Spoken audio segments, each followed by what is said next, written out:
Hello students, class 10 Hindi medium lesson number 4।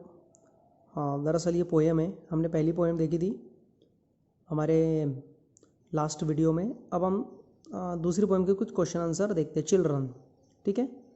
Children मतलब बच्चे, सभी को पता ही है, ठीक है। आप भी बच्चे ही हो। देखते हैं कुछ क्वेश्चंस और उसका answer. What happens when the poet look at the childrens playing, ठीक है। जब कवि जब बच्चों को देखता है, खेलते देखता है, तो क्या होता है। When he sees them playing his all questions, ठीक है। जब वो खेलते हुए देखता है उन्हें, ऑल क्वेश्चन मतलब ब्रैकेट में लिखा है दैट इज वॉरीज। वॉरीज का मतलब होता है चिंताएं। दैट डिस्टर्ब हिम डिसअपियर, है ना। जो उसकी जो चिंताएं होती है और जो जितने भी सारे डिस्टर्ब्स हैं, ठीक है, वो सब क्या हो जाती है, डिसअपियर मतलब गायब होना, लुप्त तो हो जाती है। Next question. Viewed the Windows open, ठीक है। जो खिड़कियां है वो कहाँ खुलती है। दे ओपन वेयर थॉट्स, वे वहाँ खुलती है जहाँ जो विचार है, थॉट्स मतलब विचार। आर सिंगिंग स्वालो, जहाँ पर जो स्वालो पक्षी हो वो गाता है। एंड द ब्रुक्स मतलब होते हैं नाले, है ना, पानी, झरने बोल सकते हैं अपन। ऑफ मॉर्निंग रन, जहाँ पर सुबह के प्रातःकाल के जो नाले बहते हैं। सेकंड क्वेश्चन हो गया। Third question. What lies in the heart of children, बच्चों के हृदय में क्या निवास करता है, क्या होता है भाई। In the hearts there are the birds and sunshine, बच्चों के जो हृदय में बर्ड्स मतलब पक्षी, सनशाइन मतलब धूप, ठीक है ना, सूरज की लालिमा बोल सकते हैं हम इसको, ये वास करते हैं। Next question. What is the point so the children are better than blades, ठीक है। ब्लैड्स का मतलब होता है कथात्मक, साहित्यक, जो साहित्य होता है उसके बारे में पूछ रहा है। तो कभी कहता है कि भाई बच्चे जो होते हैं वो बेटर होते हैं, जो ब्लैड्स मतलब जो कथात्मक कविता है उनसे, साहित्य है उनसे बेहतर होते हैं। द पॉइंट से सो बिकॉज, कवि कहता है क्योंकि द ब्लैड्स आर डेड थिंग्स, क्योंकि ये सब क्या है, मरी हुई वस्तुएं हैं, ठीक है। साहित्य जो बीत गया है, साहित्य वो मरी हुई वस्तु है। जबकि जो चिल्ड्रन है, while the children are living poems, जबकि जो बच्चे हैं वो क्या है, वो जिंदा कविताएं है, ठीक है ना। नेक्स्ट क्वेश्चन, बी सेक्शन वाले देखते हैं। When do the problem of the poet and why, कवि की जो समस्या है वो कब खत्म होती है और क्यों। आंसर देखते हैं। द प्रॉब्लम ऑफ डिसअपियर का मतलब होता है लुप्त होना, गायब होना, कम होना। When he hears children at play, जब वो बच्चों को खेलते हुए सुनता है ना, जब वो महसूस करता है। इट इज़ बिकॉज, क्योंकि चिल्ड्रन आर प्योर हार्टेड, क्योंकि जो चिल्ड्रन होते हैं, बच्चे होते हैं, उनका हृदय जो होता है वो प्योर, एकदम शुद्ध हृदय वाला होता है।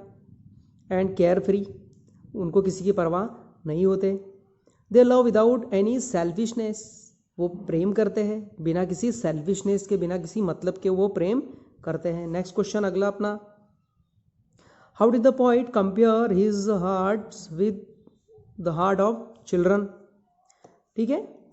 कवि ने अपने हृदय की तुलना बच्चों के हृदय से कैसे करता है, कैसे की। चलिए आंसर देखते हैं। There is a big contrast between the heart of the poet and those of children. Contrast का मतलब होता है विरोधाभास। देखिए बहुत बड़ा विरोधाभास होता है जो कवि है उसके हृदय में और जो बच्चे हैं उनके हृदय में। In the heart of children there are birds and sunshine, बच्चों के हृदय में जो होता है वो बर्ड्स है, पक्षी, और धूप होती है, मतलब मीन्स जॉय और होप, आशा होती है और मस्ती होती है। While in the heart of poet, जबकि जो हृदय है कवि का, उसमें क्या होता है, देयर इज विंड, हवा होती है, पवन होती है। ऑटम पतझड़ है। And the first fall of the snow, और जो फर्स्ट फॉल, जो पहला जो बर्फ गिरता है ना, बर्फ गिरता है वो होता है, अर्थात डिसअपियर, है ना। डिसअपियर मतलब निराशा, और वरीज मतलब चिंता है। तो इस तरह से दोनों की कंपेयर, यहाँ पर दोनों की तुलना की गई है। अगला क्वेश्चन,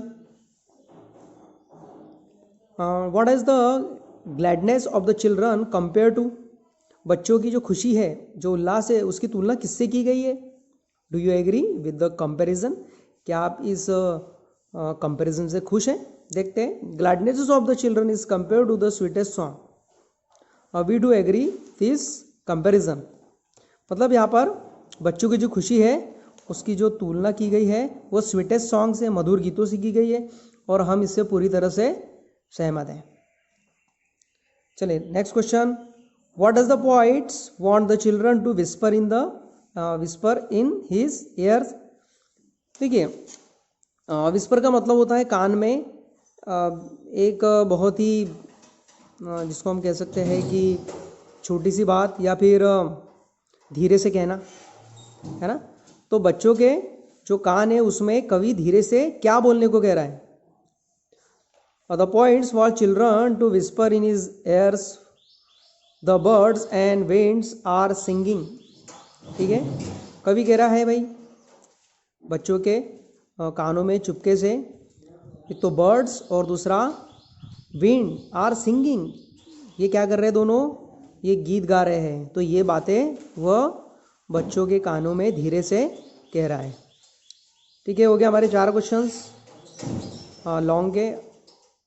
अगली जो पोएम्स है वो नेक्स्ट वीडियो में आपको सेंड कर दी जाएगी, इसको आप लिख लीजिए और जो भी एक्सप्लेन किया उसको समझने की कोशिश कीजिए। Thank you student.